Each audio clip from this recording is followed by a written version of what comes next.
Hello everybody and welcome to my 26th VBA 2010 tutorial. And this tutorial is going to show you how to use a do until loop. So this is very similar to the do while loop, except it's the reverse. So whereas a do while loop will always run whilst the Boolean statement that you give it is true, a do until loop is going to run whilst the statement is false. So it runs essentially until the statement is true, and as soon as it's true, it's going to skip past the looping code and carry on with your normal code. So I'm just going to make a quick kind of guess my number game. So let's make my number equals, and let's just make it 76. And then what we're going to do is we're going to make them try and guess the number. So we're going to put, and let's dim my number first. Let's make sure we declare our variables as integer. And then dim user guess as integer.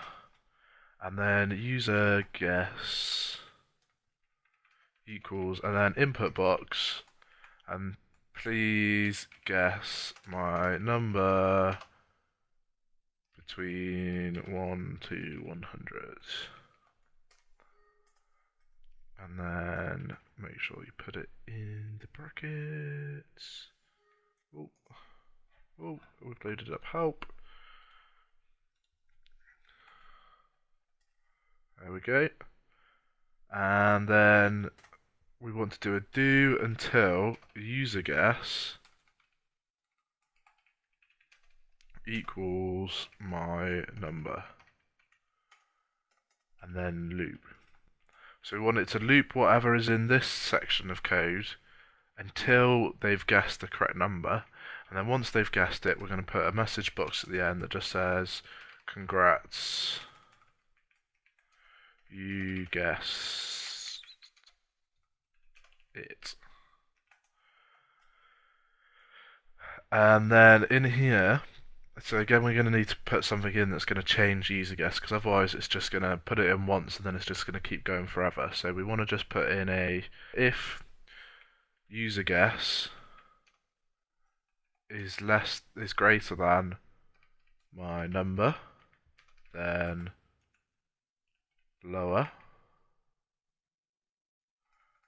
message box lower, else message box higher. So that's just going to prompt them to whether their guess is too high or too low. And then we want to just ask them for their guess again. So let's just go and copy that from up there, paste it in. And again, with the same with for loops and if statements, just make sure you always indent your code blocks so that it's really easy to understand exactly where stuff's looping. So you know this section of code's looping, you know this section of code's only going to run in that if statement. It just makes it really clear and concise to understand. And then, so this is ready now. Just to recap it, we're going to ask them for their guess, the answer, where they're going to run this section of code until their guess equals the correct number, and then it's going to, if they don't guess it, it's going to run this code which tells them whether or not they need to go higher or lower, and then it just asks them again. So let's press play. Say, please guess my number between 1 and 100, and I've forgotten the number already, so this is going to be quite fun. So let's put in 64, higher, 70, higher, 80, lower, 75, higher, 76. Congrats, you guessed it. So you can just see it will just go through and it will keep running that code until the statement's true. So this is, I probably use this one a little bit more than I use the do while, to be honest.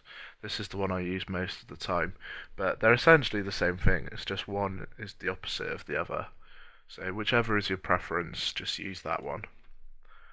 And that's it for this tutorial. The next tutorial I'm just going to show you how to use your do until loops and to give yourself a counter. So Thanks for listening, and I hope to catch you in the next tutorial.